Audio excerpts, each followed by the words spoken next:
96 FM Merkuri, informatif inspiratif. Selamat berjumpa kembali. Nggak terasa seminggu itu perjalanan waktunya cepat sekali. Sekarang saya sudah harus kembali menghadirkan rumah inspirasi untuk Anda. Dan luar biasa karena tamu saya sore hari ini juga tidak kalah menginspirasi dari minggu yang lalu. Beliau sudah sangat senior ya di dunia perpolitikan kita. Menarik untuk kita ajak bicara nanti tentang bagaimana tema kita hari ini adalah anggota dewan adalah pengabdian. Berarti tamu saya ini memang seorang legislator yang juga politisi senior Partai Golkar. Beliau adalah Dr. Freddy Purnomo SHMH. Pak Freddy, apa kabar? Selamat sore. Selamat sore. Mungkin lebih dekat ke mikrofon. Ya, selamat sore Mas Rudi. Nama saya Aldi, Pak. Oh, Aldi ya? Iya. Oh, keliru. Kalau dalang gini Aldi, Pak. Oh, gitu ya? Inggih. Oh, gitu. Kalau di luar beda lagi namanya. Gitu ya. Kalau di luar apa? Jenenge apa? Hah? Kalau di luar yang tadi itu. Rudi ya? Iya. Wah, saya kenalnya Mas Rudi ya. Selamat sore Mas Rudi. Iya. Selamat sore untuk pemirsa semuanya. Dan terima kasih untuk Radio Merkuri yang untuk kesekian kali saya diundang di Radio Merkuri. Selamat untuk Radio Merkuri. Baik. Dan hari ini kita akan mengulik, mencoba untuk belajar, mengambil inspirasi dari seorang anggota dewan. Banyak suara di sana sini begitu ya. Bahkan yang paling kita kenal itu kan 4D gitu ya. Duduk, dengar, diam, duit. Apakah memang itu juga yang kenyataan sebenar-benarnya? Nanti kita akan belajar. Beliau ini politisi yang sudah sangat senior dan saya coba untuk membuka data diri beliau terlebih dahulu.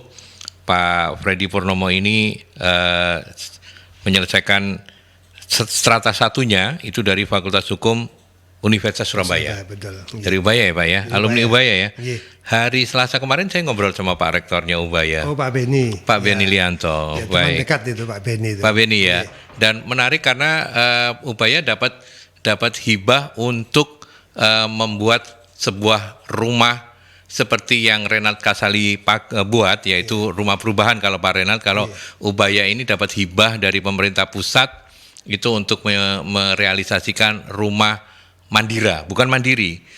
Mandira kenapa? Karena mandiri dan sejahtera. Jadi untuk anak-anak yang pencari kerja, untuk job seeker, untuk ya itu. Ya, inovasi juga. Inovasi juga. Oke, baik, itu segera prolog saja.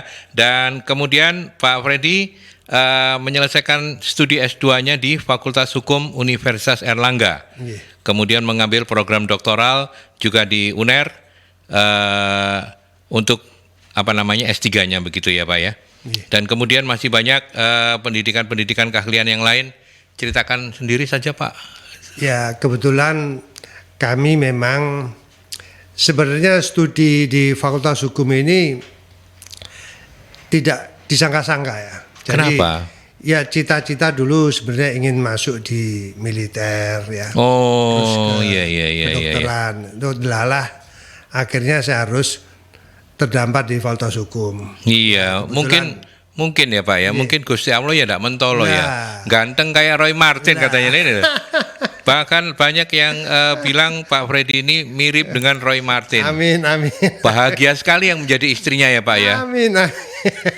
Luar biasa. Lo tidak boleh noleh Pak, tidak boleh. Terima kasih Mas Aldi. Terima kasih. Ya, oke. Jadi memang saya. Tapi memang cita-citanya dulu pengennya jadi tentara ya Pak. Tentara Pak. Oh. Ya karena saya ini dari kakek segala itu juga. Anak kolong ya. Anak kolong Pak. Oh gitu. oke. Tapi ya sudahlah, ini menjadi salah satu takdir ilahi ya saya harus terima gitu. Ya saya terima dan kemudian saya di Ubaya juga.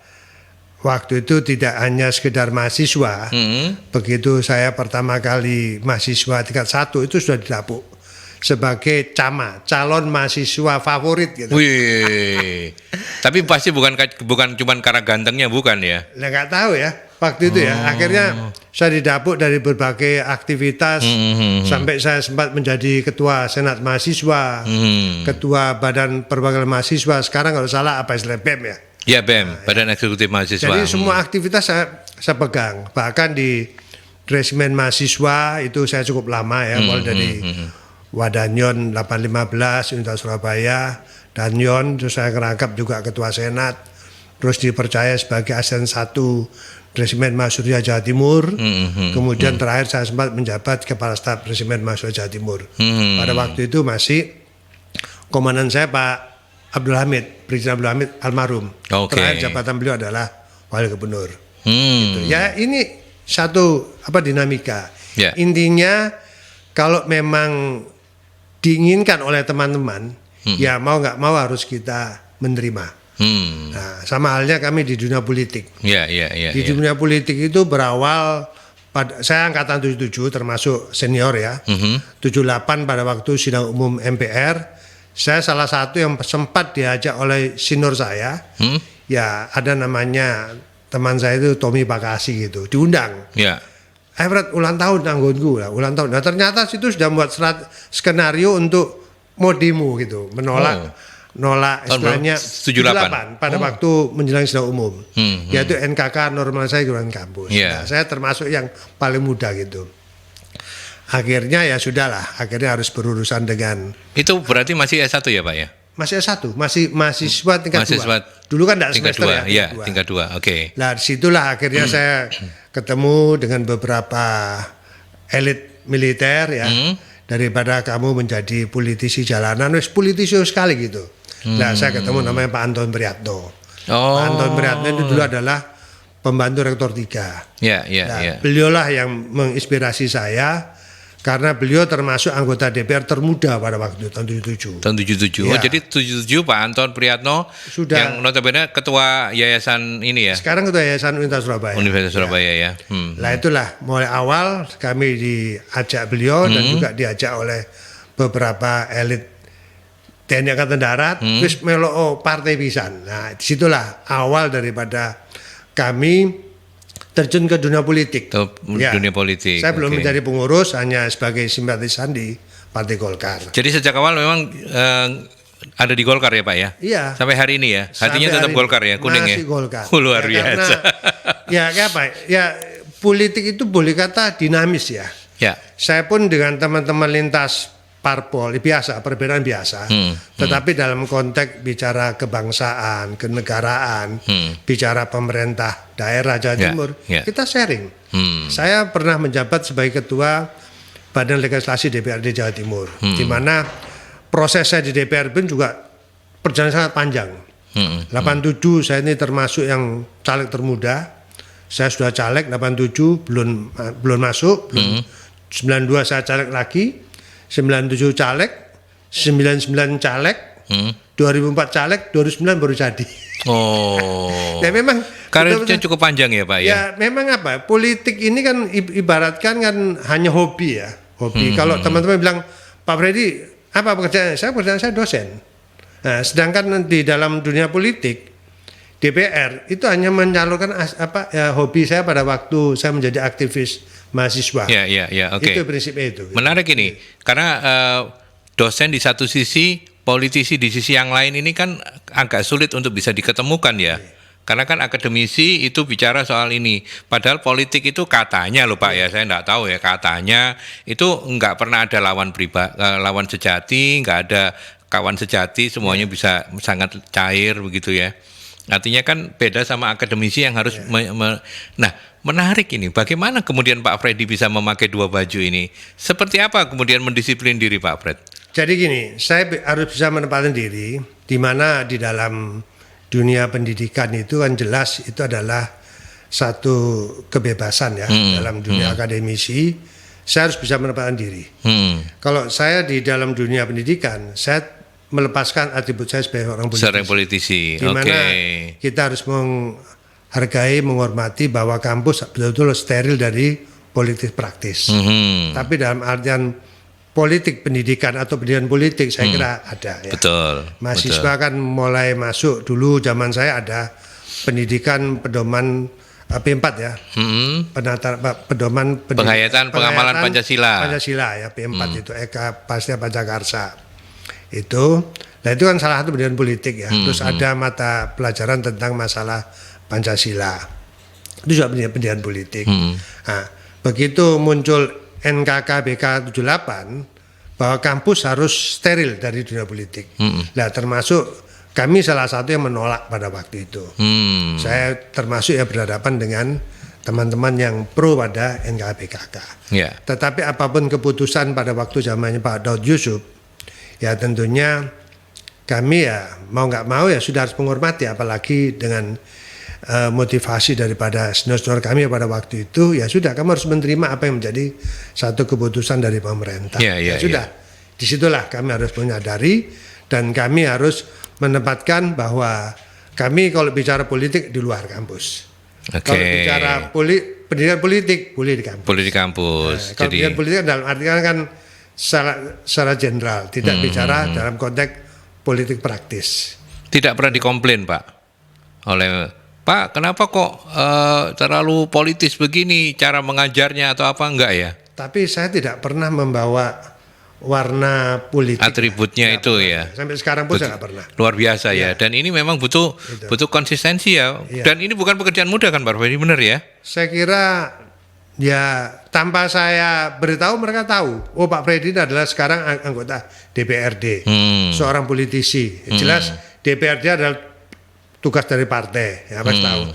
Tetapi saya tidak pernah membawa atribut partai ya, partai saya Partai Golkar. Ya. Tetapi kalau mahasiswa kami satu ketika, Pak, saya butuh studi lapangan, ya monggo saya ajak ke gedung DPR. Dan saya paling sering menerima teman-teman mahasiswa ya, lintas perguruan tinggi ya, termasuk BEM itu, ya mereka selalu diskusi tentang masalah pendidikan politik gitu. Nah ini adalah salah satu tanggung jawab moral saya sebagai seorang pendidik dan juga mungkin dipandang sebagai senior. Ya kami sampaikan pada beliaunya. Ya, dalam dunia politik itu adalah nilai yang kamu lihat.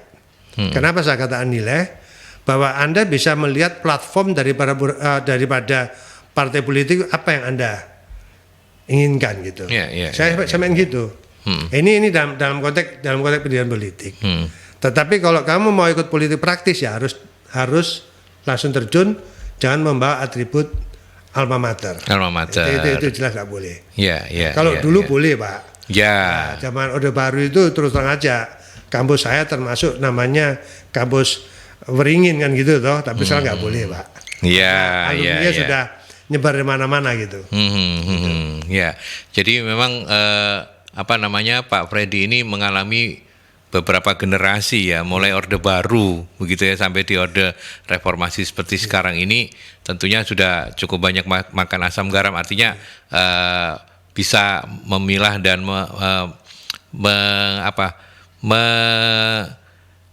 menempatkan segala sesuatunya secara proporsional ketika sebagai dosen. Tapi sebenarnya begini Pak, apakah memulai karir sebagai dosen lebih awal daripada kemudian memutuskan untuk menjadi seorang politisi, atau dua-duanya jalan bareng? Kebetulan saya bersama-sama bareng ya. Jadi saya itu pada waktu masih mahasiswa tingkat 2 atau tingkat 3, pada waktu itu saya dikirim oleh kampus saya Universitas Surabaya untuk mengikuti penataran P4 tingkat nasional. Kemudian saya masuk dalam kategori sebagai penatar. Makanya saya oleh BP7 Pro Jawa Timur pada waktu zamannya Pak Karsono, saya diangkat. Diangkat sebagai salah satu penatar atau manggala BP7 Pro Jawa Timur pada waktu itu. Saya termasuk yang termuda. Ya nun sewu Mas Aldi. Namanya anak muda dulu rambut saya masih gondrong. Belum masuk menbak. Tambah ganteng lah dia. Akhirnya saya diingatkan, Lele, tolong rambutmu dianu. Sebelah saya waktu itu anggota TNI Angkatan Laut waktu itu. Iya, karena menatar nggak mungkin juga kalau gondrong ya. Saya potong lah. Setelah itu setelah aktif di Menwa, malah lebih cepat lagi gitu ya. Seperti militer gitu. Nah di situ sudah memulai saya di dunia sebagai tanah pendidik ya. Nah, samping itu juga saya pada waktu belum sarjana, saya juga nyambi sebagai mengajar di sekolah-sekolah swasta. Ya namanya pada waktu itu ya orang tua tergolong ya pas-pasan ya, saya harus mikir untuk kehidupan sehari-hari ya. Waktu itu tidak saya sia-siakan. Begitu ada celah untuk kami mengajar, saya ngajar di sekolah-sekolah swasta. Ya kebetulan pada waktu itu ya termasuk pendidikan P4, terus juga saya waktu itu juga masih masih menguasai dari komputer ya. Dulu ada namanya Botstar, DP, Lotus.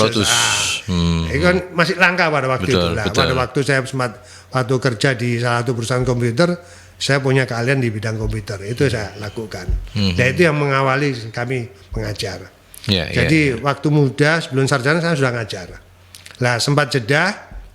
Lah kemudian waktu karena kesibukan saya ya di organisasi, jadi bukan hanya organisasi di partai politik, jadi ada berbagai kegiatan ya, baik organisasi kepemudaan pada waktu itu. Berarti memang sejak muda memang sudah senang sekali berorganisasi ya? Lah kebetulan sampai kadang-kadang saya gini, saya sampai sungkan pada waktu itu.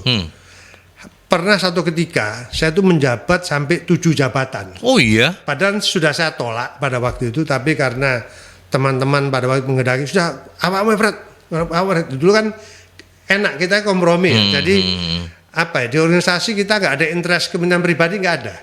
Bahwa kami lakukan sebagai seorang aktivis di organisasi itu adalah untuk kepentingan bersama, untuk membesarkan organisasi. Dan itu yang terjadi gitu.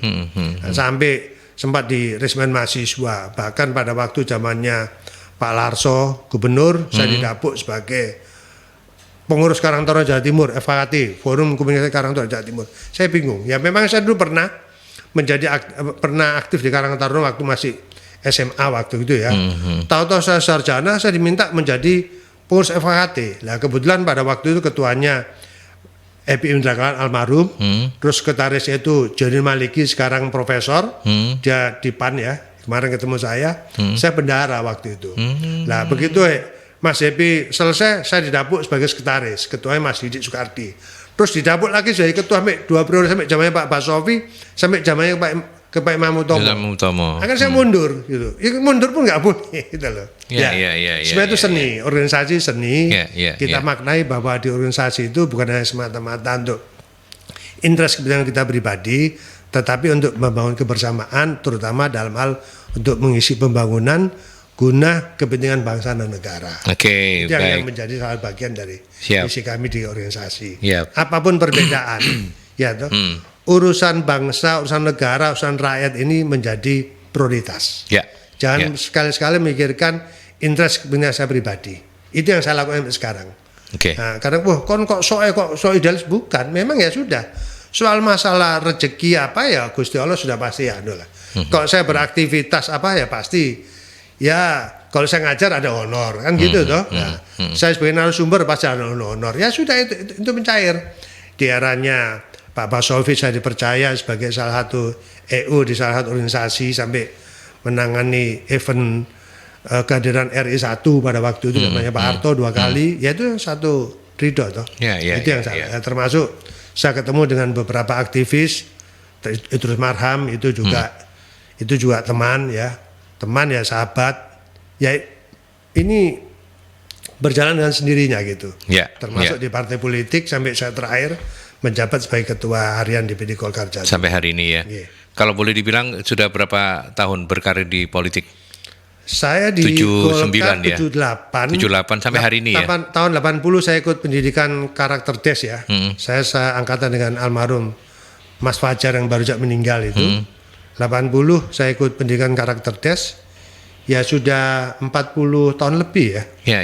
Kalau hitungan saya 80 42 itu tahun ya. 42 tahun. 87 tahun. Saya masuk pengurus di Golkar Jawa Timur. Saya pernah megang LBH dan sampai terakhir saya menjabat sebagai ketua harian itu tahun 2020. 42 tahun dengan lika-likunya, banyak teman juga yang kemudian tersangkut kasus ini dan itu. So far yang namanya Freddy Purnomo masih lancar terus, berarti kan memang tidak ada yang diingkari dari yang disampaikan barusan ya. Insya Allah. Bahwa semua itu memang harus amanah begitu ya.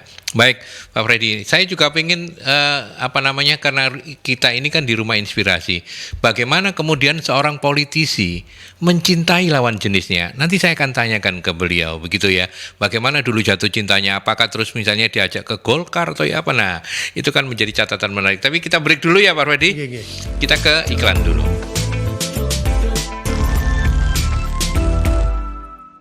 Kita lanjutkan kembali. Tadi saya sudah menjanjikan untuk menanyakan kepada beliau, mengulik sedikit lah ya, masa remaja ataupun masa di saat-saat masih memutuskan untuk, wah ini kan mesti punya pasangan begitu ya. Tapi by the way Pak Freddy lahir di mana? Surabaya. Wah, arek Surabaya ya Pak? Asli Surabaya, arek Perak Pak. Arek Perak ya. Oh, Ya. Kalau Perak dulu kan dikenal dengan nama Korak ya dulu ya. Lah. Komando Perak ya. Paling salah satu. Bayangan Malam SS100. Loh, alah, luar biasa. Pasti Ya. kan di Perak semua itu. Mandos, manusia dosa. Manusia dosa loh. Ini kau cari Pak Suwarwito ini. SD, SMP, SMA di sana semua saya. Iya, iya, SD iya, saya iya. di SDN Bali Buru, sekarang jadi SDN Perak Barat 4. Terus SMP Negeri 7, Tanjung Sodari. Terus SMA Negeri 8, dulu Jalan Penjara. Sekarang Pidana Karya. Ya, ya, Saya di ya. Perak semua. Jadi kumpul bangun Perak apal wes. Gitu ya. Berarti memang tidak pernah meninggalkan Surabaya sampai hari ini ya. Saya nggak pernah. Oke. Iya. Nah, ketemu Pernah. Bu Rina di mana? Nah, jadi gini, kebetulan saya ini kan saking seringnya aktivitas ya. Pada satu ketika saya sadar, wah umur saya sudah 31 tahun, belum punya pacar gitu. Oh iya. Nah, Loh kan. kebetulan Masa ganteng-ganteng 31 tahun belum punya pacar ya? sing istri akeh, tapi belum cocok gitu. Belum cocok. Oh. Satu ketika saya kan punya keluarga pada waktu itu. Beliau kan menjabat di Jawa Tengah, di Akpol ya, saya kira Akpol. Nah, kebetulan istri saya ini sahabat daripada keluarga saya di sana gitu. Ketemulah saya itu dengan calon waktu itu. Calon ini. Ya, dengan istri saya.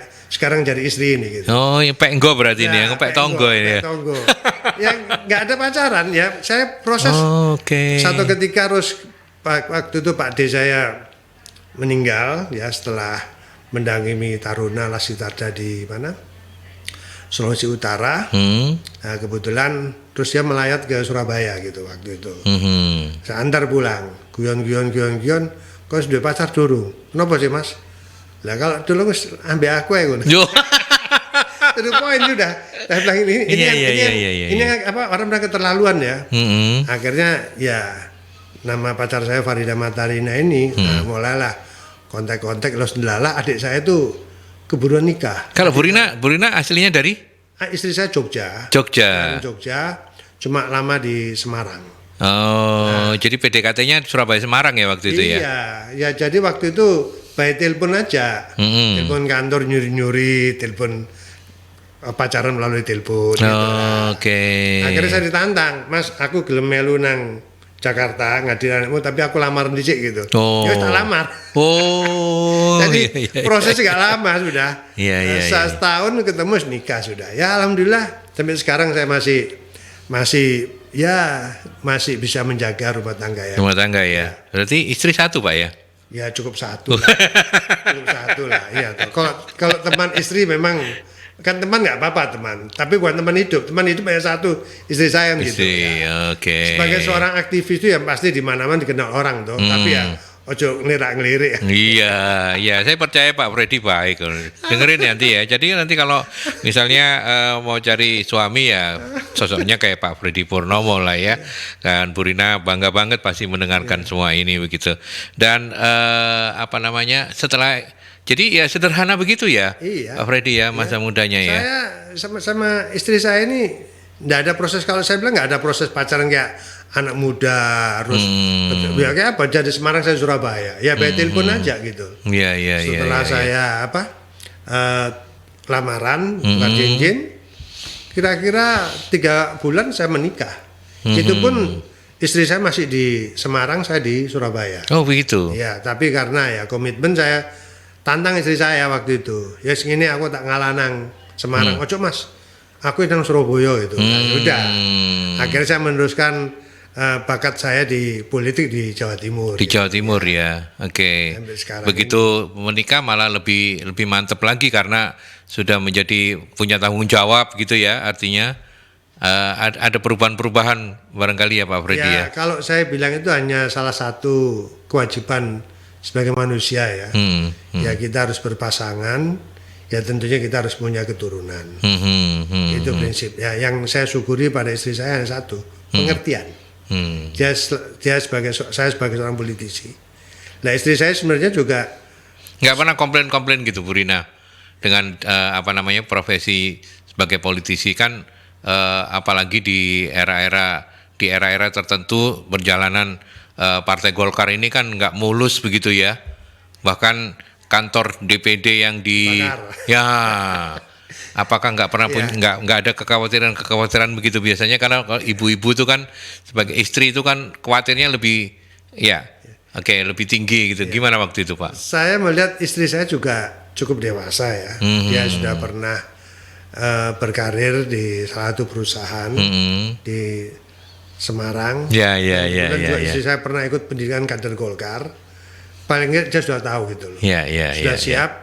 Ya kalau sering saya tinggal, pada waktu merintis rumah tangga awal-awal ya kita kan ya harus namanya memberikan mencari nafkah, tempat tinggal, itu kan harus perjuangan gigih ya.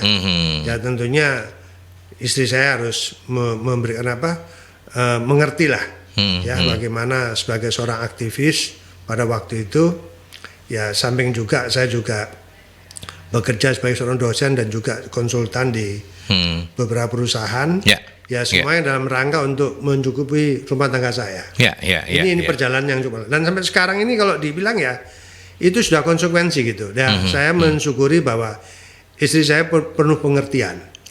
Sampai sekarang ya kadang-kadang saya di rumah itu 3 hari, 4 hari, 3 hari di luar. Sudah sama-sama saling percaya, makanya Pak Freddy sudah tidak bisa ke lain hati ya Pak ya. Buat saya ya sudahlah, itu namanya jodoh ya. Prinsip hidup itu kan harus saling mengisi. Betul. Jangan menyakiti. Betul. Ake ngalah, ambek wong wedok ake ngalah. Oh gitu ya. Oh alah, dengerin lo ya. Ake ngalah. Kita ke penelpon dulu. Selamat sore, Mercury. Selamat sore. Ya, selamat sore dengan Saya Alex. Pak Alex. Ada yang mau ditanyakan untuk atau ada yang ingin di-sharingkan untuk narasumber Pak Freddy Purnomo? Iya. Saya ini ingin tahu, biasanya kalau saya tahu kalau Pak Freddy ini kan anggota DPRD ya. Iya, betul. Ya. Biasanya kalau namanya anggota DPRD, kalau pada saat kampanye itu pasti janjinya yang manis-manis ya. Terus pada kenyataannya kalau sudah duduk di kursi DPRD mungkin umumnya mereka yang janji-janji yang dulu pernah disampaikan pada saat kampanye tidak sesuai dengan kenyataannya pada saat sudah menjabat sebagai DPRD. Anggota DPR. Biasanya umumnya begitu. Gitu. Ya, sebentar. Pak Freddy mengenali Pak Alex? Sempat kenal sama Alex? Kalau nama Alex sih banyak yang saya kenal ini. Alex yang mana saya nggak tahu. Kalau ini? Kalau saya nggak tahu ini Pak Alex yang mana ini, saya nggak tahu. Apakah satu alma mater dengan saya nggak tahu. Pak Alex di mana? Pak Alex tinggalnya Pak Alex? Saya di Tuban saya. Kebetulan di tempatnya Bapak Dapil Tuban. Oh, siapa? Tinggal di mana Mas Alex? Saya di desa Ngelar. Desa Ngarel. Kecamatan? Desa Ngarel. Oh, Rengel. Iya, Rengel. Rangel. Tapi sebenarnya Pak Alex ini kan punya nama asli ya. Nama aslinya siapa Pak? Kenapa? Nama aslinya siapa? Perlu disebutin nama aslinya? Iya, karena tidak dikenali kan harus disebutin nama aslinya. Karena nggak sayang nanti. Nah, karena nggak sayang, siapa ini nama aslinya? Iya, sebelum saya kenalin nama asli saya mau cerita sedikit. Mungkin saya kenal sama Pak Freddy. Pak Freddy dulu masa kecilnya tinggalnya, saya dulu pernah kenal sama teman-temannya Pak Freddy. Pak Freddy dulu pernah tinggal di Ikan Tongkol ya, kalau nggak salah ya. Betul, 100. Iya, Ikan Tongkol. Dulu pernah juga, saya kenal, pernah di SMP Negeri 7 ya. Betul. SMP. Nah, berarti kan caku ya. Samaran SMA 8 ya. Betul. Iya.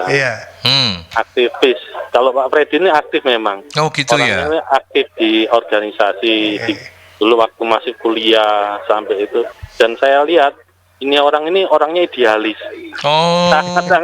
Sangat idealis. Kalau sudah A ya A, B ya B, nggak bisa diputar-putar lagi. Oh, gitu Orangnya ya. sangat-sangat idealis sekali gitu. Ya bagus lah. Ya bagus lah. Tapi- Jadi orang hidup punya prinsip dalam arti Gitu harus ya. punya prinsip. Itu memang gitu. pegangan saya, Mas Alex. Ya, sudah mulai mengenali Alek ini siapa? Saya, Mas Alex SMP 7 tahun berapa, Mas? Ya mungkin di bawahnya Pak Freddy ya, jauh di bawahnya Pak Freddy. Oh, jauh di bawahnya ya. Dulu SMP 7, 71, 73 lulus. Iya. SMA 8, 74, 76 lulus. Oh, oke. Nah, saya ya kalau nama Alex saya Gak kenal. nggak asing. Mas Alek, Soalnya teman saya Alex kenal banyak. kenal sama Tony enggak, Mas Alek? Oh, Tony Smolawaru. Bukan, Tony. Pokoknya saya kenal Tony. Kenal sama Tony ya, Mas Alek ya? Kenal ya? Kenal saya. Kenal. Saya sendiri Tony ya. Loh, Saya ini kenal Tony sama toh? Pak Freddy. Lo alah. Iya. Lo alah. Kan toh, Enggak. Tony itu ada dua. Tony adik saya. Juga Tony ketua alumni SMP 7 angkatan saya. Iya, Ton. Saya Apa, Ton? adik. Aku Tony adiknya, Mas Freddy. Astagfirullahaladzim. Loh, ya kan ini kerjanya anak-anak ini, Pak. Kerjanya anak-anak ini. Iya. Loh, kok Tony adik saya, Pak. Loh, lah, Adik iya. saya. Mas Nggak Tony. perlu tak jawab. Mas Tony, Pak Freddy ini masa kecilnya gini, kakak ini termasuk yang kakak yang baik hati, tidak sombong atau nakal atau badung, gimana? Ya mungkin masa kecil ya normal-normal saja pada umumnya. Sama ya, artinya nggak sampai badung yang kayak gimana gitu nggak ya? Oh enggak. Ya normal-normal aja. Normal aja.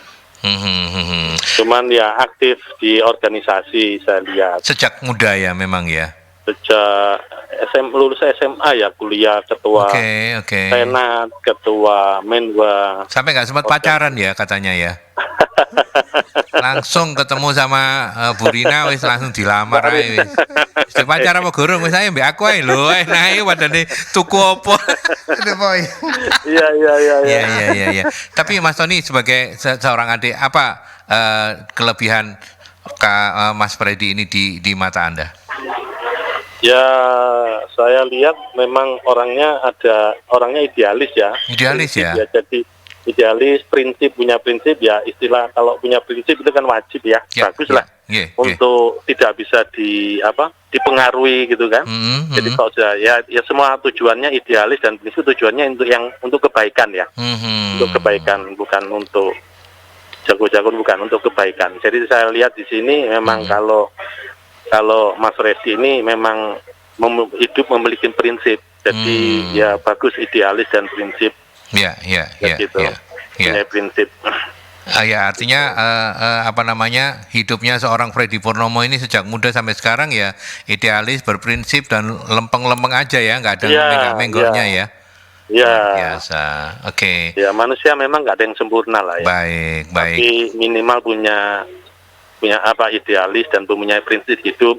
Jadi nggak macam-macam lah. Ya. Nggak macam-macam lah gitu. Mumpung bisa ngobrol, didengarkan banyak orang, apa yang ingin Anda sampaikan sebelum saya break ke iklan? Silakan disampaikan ke Mas Freddy. Mas Tony. Ya, saya sebagai adik berharap kakak saya sebagai anggota DPRD provinsi bisa menjaga amanah. Baik. Dalam bersikap, bertingkah laku, tetap tidak berubah walaupun sebagai anggota DPRD tetap tidak berubah, jangan sombong, jangan arogan, tetap prinsip, harus amanah. Itu yang penting, harus amanah. Oke. Gitu. Baik. Terima kasih banyak waktunya Mas Tony. Sama-sama. Oke. Sama-sama. Atur nuwun sudah bisa berkolaborasi dengan anak-anak di Posko tadi ya. Oke. Terima kasih Mas Tony. Ya, oke, selamat sore. Waalaikumsalam. Dijawab nanti Pak Freddy soal amanah dan lain sebagainya karena kita break iklan dulu ya. Kita ke iklan dulu Sahabat Mercury.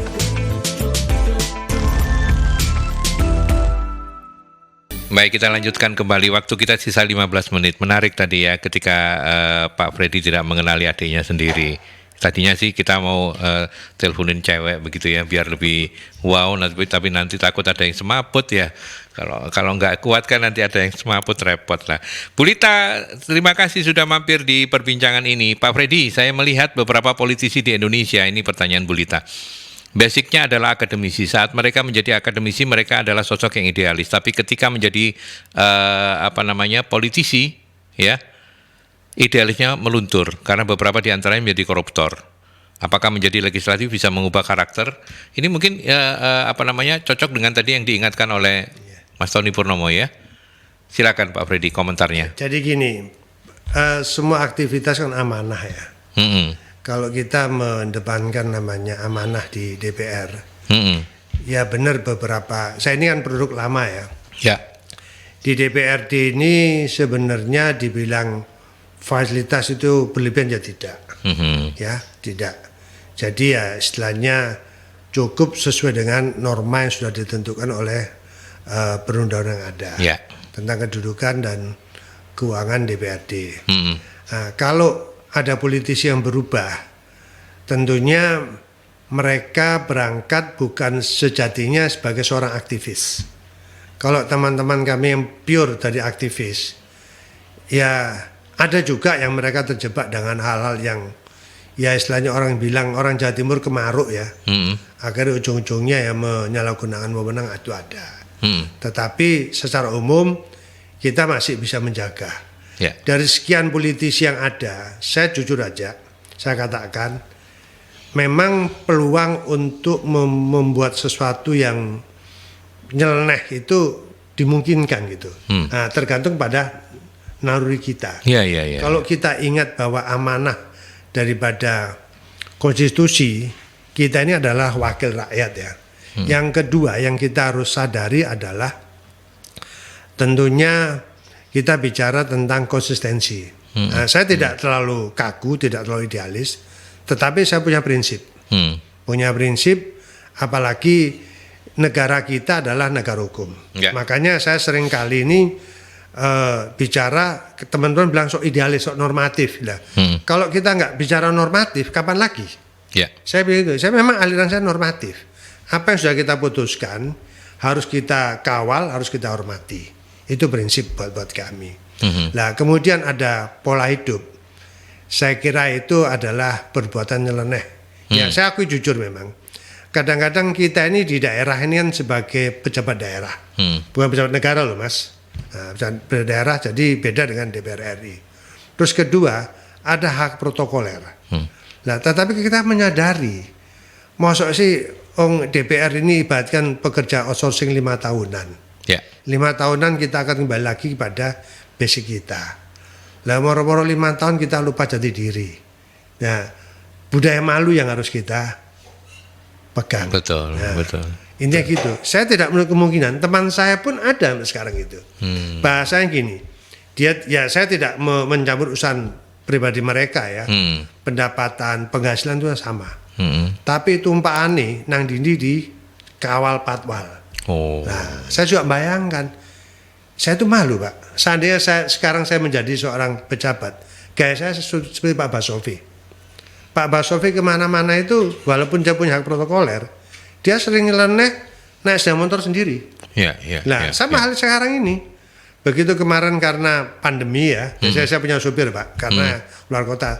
Saya mencoba tidak pakai driver sekarang. Ya alhamdulillah saya perjalanan ke Bandung, ke Jakarta, ke Nyetir mana? sendiri? Setir sendiri. Ya kalau capek, apalagi dengan fasilitas infrastruktur jalan tol kan sudah bagus. Ya kita ke rest area istirahat. Kalau kita misalnya mau ke Jakarta, ya kita transit di Semarang. Tidak harus sering. Malah enjoy saya. Enjoy itu. Kembali muda lagi gitu. Bapak kembali 6 tuh ya dengan kayak gitu. Pokoknya yang penting gaya hidup saya itu tidak berubah sejak dulu sampai sekarang begini ini sudah. Soal masalah rezeki ya toh itu tadi Pak.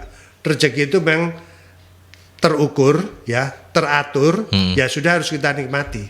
Ya dengan pendapatan kita yang ada itu ya sudah sebisa mungkin kita nikmati itu. Nah, kalau misalkan kurang ya jangan kita berlebihan untuk yang aneh-aneh gitu. Ya dengan yang ada ini kita sesuaikan. Kalau ada lebih ya kita tabung. Nah, tapi dengan kondisi sekarang bukan kami mengeluh, memang kondisi teman-teman DPRD provinsi dan kota akhir-akhir ini sejak Perpres 33 ini memang beda Pak dengan era kami di periode Beda, pertama ya. kedua. Ya, tapi saya berprinsip bahwa itu tadi di flyer panjangan ya, bahwa DPR itu adalah pengabdian. Itu prinsip saya. Ya, ya. Siapapun yang mereka butuh menyampaikan aspirasi, selama saya masih ada waktu, kesempatan, saya akan terima. Diterima Saya ya. tidak pernah menolak aspirasi oleh masyarakat. Ya. Sejak saya menjabat di Ketua Badan Legislasi 2009-2014, 2014-2009 saya Ketua Komisi Bidang Penegakan Hukum, saya tidak pernah. Sekarang di Komisi A ya Pak Saya Freddy, sekarang anggota biasa Komisi A. Sampai sekarang tanggung jawab saya sekarang walaupun belum selesai, yaitu terkait dengan keberadaan surat ijo. Ada 48.000 persil di Surabaya. Ini saya masih ngawal. Dan saya sungkan bahwa para pengawal ini senior saya semua. Ada namanya Pak Farid dulu, mantan Bupati Lamongan dulu juga. Pernah menjabat Kepala Biro Humas di Provinsi Jawa Timur. Ada Pak Anton Priyatno yang pernah di DPRD Provinsi 2 periode, DPR RI 2 periode. Lah itu saya masih ngawal sekarang. Keberadaan surat ijo ini saya masih kawal. Itu bukan hanya surat ijo aja. Saya tadi ada problem di Sidoarjo. Kemarin habis berapa minggu yang lalu habis hearing. Supaya kita membuktikan bahwa ini ada persoalan yang terjadi di masyarakat. Saya tadi turun ke lapangan. Ke daerah Sedati Sidoarjo itu. Sedati ya.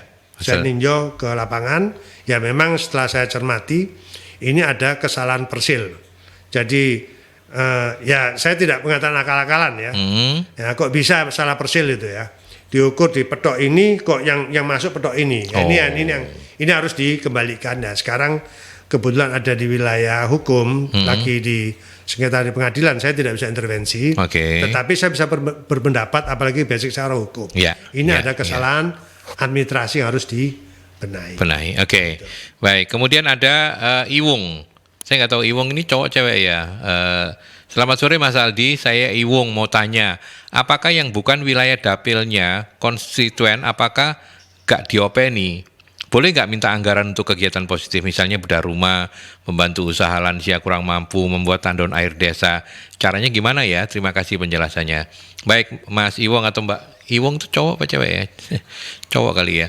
Oke, Pak Mas Iwong, itu pertanyaannya ya. Gimana Pak Freddy? Kalau di luar dapil itu memang nggak diopeni ta? Jadi gini, dapil itu kan hanya untuk basic untuk pencarian suara ya. Kita ini kan proporsional terbuka berbasis distrik. Jadi tetapi kalau kami sudah duduk di DPRD Jawa Timur, yang kita bicara bukan hanya dapil, tetapi adalah Jawa Timur, provinsi yang kita pikirkan. Jadi Pacitan, Sumedang, Banyuwangi itu adalah wilayah Jawa Timur. Nah, tetapi kalau misalkan ada problem di satu tempat atau mungkin butuh aspirasi, silakan, tidak apa-apa. Nanti semua aspirasi itu kan tidak harus berbasis dapil. Tetapi yang terkait dengan masalah dapil ini, kami kan punya reses Pak. Nah, reses itu ada jaring aspirasi di daerah. Dan tentunya banyak usulan, pendapat, masukan. Nah ini kami bawa ke provinsi. Menjadi namanya pokir. Ya. Pokok-pokok pikiran. Nah ini nanti digodok menjadi satu oleh program di Jawa Timur gitu loh. Nah apakah di luar dapil mengajukan itu apakah tidak bisa? Bisa. Bisa ya, tetap bisa ya sebenarnya ya. Apalagi sekarang dengan berbasis SIBD ya, SIBD. Nah tentunya harus dikawal ya, dikawal oleh ya kalau punya kenalan dewan ya dikawal Pak gitu loh. Nah tetapi tidak harus. Memang kalau saya misalnya saya dapil Tuban Bojonegoro, ya tentunya prioritas saya di Tuban Bojonegoro. Karena kami adalah representasi daripada perwakilan rakyat yang ada di Tuban Bojonegoro yang sudah menyampaikan suaranya ke kami Pak. Nah itu tadi kalau memang itu bisa ajukan ya, tidak harus ke DPRD, bisa langsung ke Satker atau ke UPD, Organisasi Perangkat Daerah ya, yang terkait ya, apakah ke dinas terkait itu bisa. Memang di provinsi ada program-program masalah kesos, kesehatan sosial ada gitu. Itu bisa Pak. Nah, tetapi yang perlu harus sadari terkait masalah serap aspirasi, ya itu sebisa mungkin lewatkan anggota DPRD yang ada di dapil. Di dapilnya itu lebih cepat lah, lebih dicari, ini ya. gitu. Panjenengan tinggal misalkan di Banyuwangi. Siapa anggota DPRD dari Banyuwangi? Cari mereka.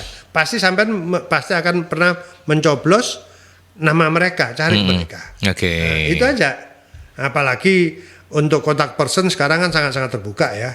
Sekarang kan berbasis online ini kan semua identitas anggota DPRD 120 orang itu ada semua. Ada semua ya, lebih mudah untuk Kayak saya misalkan, nah, saya sangat terbuka ya. HP pun saya tidak pernah. Kalau saya kadang-kadang belum bisa langsung menjawab ya karena kesibukan ya. Saya buka intinya gitu. Jadi silakan kalau ada yang menyampaikan aspirasi di luar dapil silakan.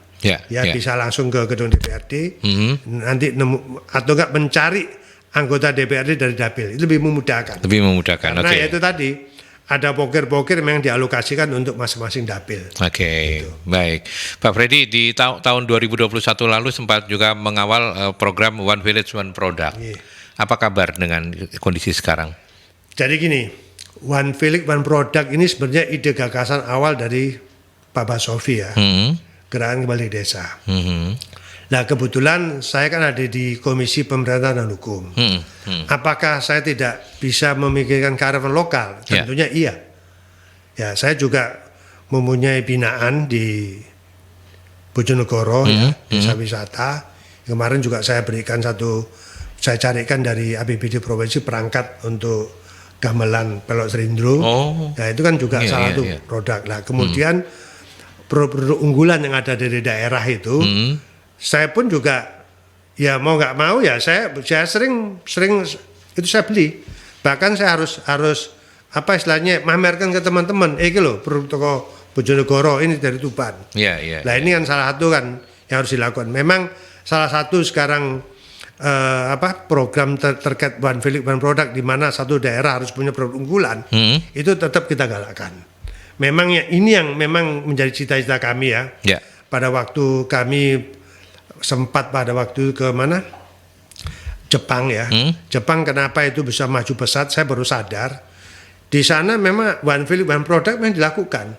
Satu desa ya dia harus membuat satu produk unggulan. Makanya di perusahaan lembaga lingkungan industri kecil di Jepang itu di Mobe atau daerah Osaka sana itu dia membuat satu kearifan lokal yang ini disuplai untuk proyek besar gitu loh.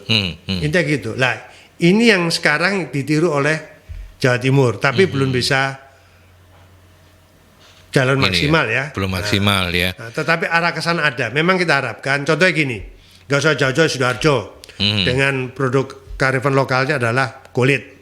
Nah itu sudah satu brandnya Sidoarjo gitu. Terus kemudian di Tuban ya toh. Tuban itu ada namanya produk makanan olahan ikan laut. Nah, itu juga salah satu brandnya dari Tuban, termasuk Bojonegoro. Itu juga ada gitu. Apalagi beberapa perusahaan-perusahaan yang ada di Tuban maupun Bojonegoro itu juga melalui CSR-nya itu salah satunya adalah dalam rangka pembinaan UMKM itu. Oke, artinya One Village One Product ini tidak menghilang ya, tetap ada begitu ya, programnya tetap ada ya. Masih ada ya. Sekarang istilahnya di UMKM itu, itu. Jadi istilahnya One Village One Product, satu desa satu produk unggulan. Betul. Nah ini memang menjadi satu dorongan dari pemerintah provinsi ya, mulai zamannya Pak Basofi, Pak Imam Utomo, Pak Karwo, termasuk Bu Kofifa gitu. Nah ini harus kita kawal, dan kami juga berharap kepada perusahaan-perusahaan yang sudah mapan besar-besar itu ya, tentu bisa mendukung intinya gitu. Nah, termasuk salah satu kalau Bojonegoro terkenal dengan namanya hasil bumi itu tembakau. Nah, itu kita jaga betul ya. Alhamdulillah sampai sekarang perusahaan rokok itu masih menjadi semacam bapak angkat untuk bina mereka gitu. Ini yang saya lihat. Jadi kualitas tembakau dari Bojonegoro kayak tembakau virgin itu masih cukup mampu bersaing lah dengan tembakau-tembakau ya. import itu. Ini masih dibina oleh beberapa perusahaan rokok besar. Oke, baik. Waktu kita sudah tidak panjang, tapi Pak Freddy 42 tahun bukan waktu yang pendek untuk berkarir di politik begitu ya. Apa keresahan yang Bapak rasakan dalam kondisi sekarang? Terutama juga nanti dikaitkan 2024 kita punya tahun politik. Sekarang mesin-mesin partai sudah mulai dipanasi pelan-pelan, sudah banyak geliat-geliat dilakukan masing-masing partai, berkonsolidasi dan sebagainya. Apa namanya yang masih menjadi keresahan seorang Freddy Purnomo? Jadi gini, politik itu dinamis ya. Jangan kita merasa resah. Saya ini orang yang selalu menghindari resah. Soal perbedaan, persaingan, politik orang bilang keras. Ya kalau harapan kami biasa aja lah. Saya ditelikung sama anak-anak muda, disalib muda biasa. Gitu ya. Itu dinamis. Yang penting sekarang adalah kita harus mempunyai ide gagasan ya. Bagaimana kita ini dengan ide gagasan dari partai saya, Partai Golkar, ini terkait menjaga keutuhan negara kesatuan Indonesia, NKRI, mengisi pembangunan di negara kesatuan Indonesia. Itu aja ide-ide dasar. Ya intinya gitu. Kita boleh menyampaikan ide-ide dasar atau apa. Soal masalah jabatan ini ibaratkan piramid ya. Ya sudah silakan. Saya pun tidak pernah gila jabatan, tidak pernah gila pangkat ya toh. Semua itu juga saya proses menjadi anggota DPR cukup lama. Baru tahun ke-6 tahun ke-6 ya. Saya baru menjabat. Bayangkan 87 saya caleg, 92 caleg, 97 caleg, 99 caleg, 2004 caleg, 2009 saya baru jadi anggota DPR. Jadi ya, setelah 6 kali pencalonan. Maka saya bilang DPR ini bukan pekerjaan. DPR ini ada amanah, tugas. Nah, tugas apa? Pengabdian kepada bangsa, negara dan rakyat. Itu aja prinsip saya. Soal jabatan buat saya nggak pernah minta jabatan. Bagaimana dengan politik identitas? Nah, terkait politik identitas, tentunya ini harus kita hilangkan ya. Indonesia ini adalah negara yang Bhinneka Tunggal Ika. Makanya pada waktu saya menjabat Ketua Komisi A, saya bangun namanya itu Perda Penguatan Toleransi Kebinekaan. Kenapa saya katakan Bhinneka? Bahwa Indonesia ini adalah Jawa Timur adalah multikultur, Indonesia multikultur. Nah, kultur dari manapun itu adalah kearifan yang sudah turun-temurun dari nenek moyang kita.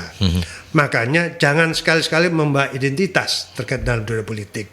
Siapapun sebagai warga Indonesia, dari Sabang sampai Maroke, dari Madura sampai Pacitan, Banyuwangi, itu adalah putra-putra terbaik bangsa Indonesia. Nah, kalau mereka ada kesempatan dalam kancah berpolitik, silakan. Ya, atau misalkan ada teman saya dari Aceh berkarir mulai dari bawah di Jawa Timur, silakan saya berkarir. Teman saya dari Sumatera Utara berkarir dari bawah, silakan. Kita berkompetisi sehat. Makanya saya sepakat pada waktu kami menjabat Ketua Komisi A, ya sebenarnya Jawa Timur sudah lama ya. Istilah Jawa Timur kan dibagi ada empat kelompok ya. Oseng, Banyuwangi, terus Arek itu Surabaya, Malang sekitarnya, Matraman sama Pantura. Itu kan hanya karakteristik membawa watak sendiri ya. Tetapi dalam konteks membangun Jawa Timur, identitas itu kita tanggalkan dulu. Kita adalah sebagai warga Jawa Timur, sebagai arek Jawa Timur, sebagai warga negara Indonesia, mari kita sama-sama berkompetisi dalam rangka membangun bangsa dan negara ini. Jadi tidak ada politik identitas. Kami sudah sepakat walaupun Pak Jokowi kemarin menyampaikan kita sudah hilangkan politik identitas. Kami Jawa Timur sudah lama. Sudah lama ya. Intinya gitu. Kita tidak mempersoalkan identitas Jawa Timur. Siapapun silakan, jangan sampai nanti kita yang penting itu guyup ya. Berbeda boleh, tetapi mari kita membangun satu kebersamaan. Intinya itu aja. Jawa Timur sebagai barometer apalagi mesti harus Jawa Timur sebagai provinsi multikultur. Multikultur. Makanya kami terbitkan Perda 8 tahun 2018 yaitu tentang penguatan toleransi kemasyarakatan dalam rangka membangun nilai-nilai kebangsaan dan juga nilai-nilai kebhinekaan. Oke. Terima kasih Pak Freddy yang terus mengawal Jawa Timur menjadi provinsi yang multikultur bersama teman-teman di Dewan, tapi tentunya butuh partisipasi kita semua sebagai warga masyarakat ya. Tidak mungkin Pak Freddy dan teman-teman di legislatif saja yang bisa. Baik, kita tutup perbincangan kita ini dengan saya menggarisbawahi tema anggota Dewan adalah pengabdian. Silakan sebagai closing statement, apa pesan Pak Freddy untuk anak-anak muda yang juga tertarik ingin berkarir menjadi seorang politisi? Jadi sebagai seorang politisi itu adalah pengabdian. Jangan pernah kita berpikir kita akan kaya raya dari politisi. Tetapi politisi adalah pengabdian. Ya, berbuatlah sesuai amanah, sesuai niat kita menjadi seorang politisi. Apalagi amanah itu menjadi kita dipercaya oleh masyarakat sebagai calon sampai menjadi anggota DPRD. Ya, amanah ini betul dijaga. Ya, prinsip yang harus kita jaga yaitu apa yang sudah dilakukan oleh founding fathers kita pada waktu itu, menjaga kerukunan, keutuhan, ya, sampai sepanjang masa. Umur kita boleh terbatas, tetapi negara Indonesia tidak akan ada berakhir. Itu yang harus kita jaga. Prinsip perbedaan silakan kita lakukan, tetapi perbedaan itu bukan menjadi satu permusuhan, ya, tetapi perbedaan itu menjadi salah satu tujuan bersama mencapai tujuan Indonesia makmur, Indonesia bahagia, NKRI utuh sebagai kedaulatan negara kita. Termasuk Jawa Timur adalah bagian yang harus kita rawat menjadi wilayah NKRI ini. Intinya itu, Pak. Baik. Dr. Freddy Purnomo SHMH, anggota Komisi A DPRD Provinsi Jawa Timur dari Partai Golkar. Matur nuwun sangat Pak Freddy sudah menginspirasi. Mas Aldi, terima kasih. Mbak, terima kasih. Baik. Ya, mudah-mudahan Merkuri tetap jaya. Amin. Ya. Amin. Kita terbuka. Kalau satu ketika nanti mau talk show di gedung DPRD, saya dengan senang hati. Baik. Ya, itu lebih. Terima kasih undangannya. Kita akan perhatikan. Matur nuwun Pak Freddy. Terima kasih Mas Aldi, terima kasih semuanya. Radio Merkuri, terima kasih. Baik. Sahabat Merkuri, sampai di sini saya mengakhiri perbincangan di Rumah Inspirasi bersama Pak Freddy Purnomo dari Komisi A DPRD Provinsi Jawa Timur, ya. Dan terima kasih sudah bersama saya dalam program ini. Saya pamit dari Rumah Inspirasi untuk janji ketemu Anda kembali di Rumah Inspirasi dengan tokoh-tokoh yang menginspirasi selanjutnya. Sampai jumpa.